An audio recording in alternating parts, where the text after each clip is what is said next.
हमने उपन्यास को समझने का प्रयत्न किया है, अब नाटक को समझने जा रहे हैं।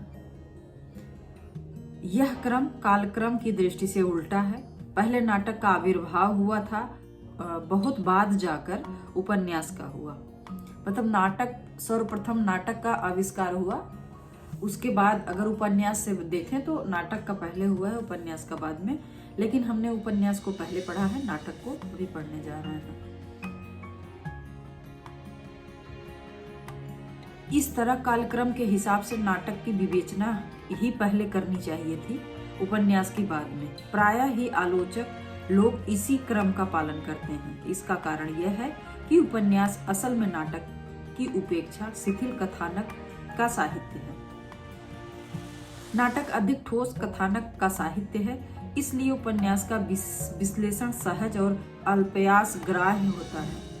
दूसरे नाटक उपन्यास की भांति केवल पुस्तकगत साहित्य नहीं है, यह रंगमंच को दृष्टि में रखकर लिखा गया होता है। अर्थात केवल पुस्तक में लिखी हुई बातें ही संपूर्ण नाटक नहीं है, वे अपने आप की पूर्णता के लिए रंगमंच की अपेक्षा रखती हैं। उपन्यास में यह बात नहीं होती, वह अपना रंगमंच अपने पात्रों में लिए फिरता है।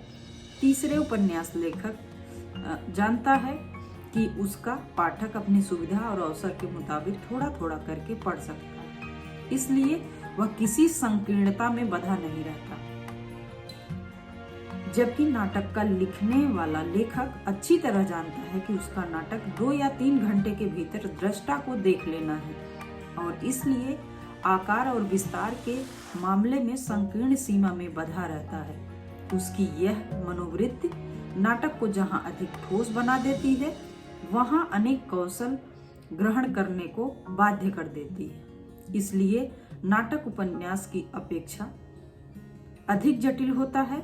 एक चौथा कारण यह है कि उपन्यासकार को अपने पात्रों के भीतरी मनोभावों को खोलकर बता देने की स्वाधीनता प्राप्त रहती है, जो नाटककार को नहीं रहती। इसलिए नाटक लेखक जहां अपने ऊपर स्थापन में संक्षिप्त और ठोस होता है, वहां अनेक बंधनों से जकड़ा भी रहता है। इस पराधीनता के कारण उसे अनेक कौशल अवलंबन करने पड़ते हैं। इन भिन्न भिन्न कारणों से, भिन्न भिन्न कौशलों के अवलंबन के कारण उपन्यास की नाटक अधिक ठोस होता है। इसलिए यह मामूली कायदा सा हो गया है कि पहले उपन्यास की विवेचना कर लेने के बाद ही नाटक की विवेचना की जाए। तो ये अभी उपन्यास के जो सारे कॉन्सेप्ट थे हमने पढ़े थे, और इसके बाद आज से हम नाटक स्टार्ट करना है, उसके बारे में एक बेसिक भूमिका थी जो आप लोग के साथ भी शेयर किए हैं। अच्छा लगता है ये सारी चीज़ें पढ़ना।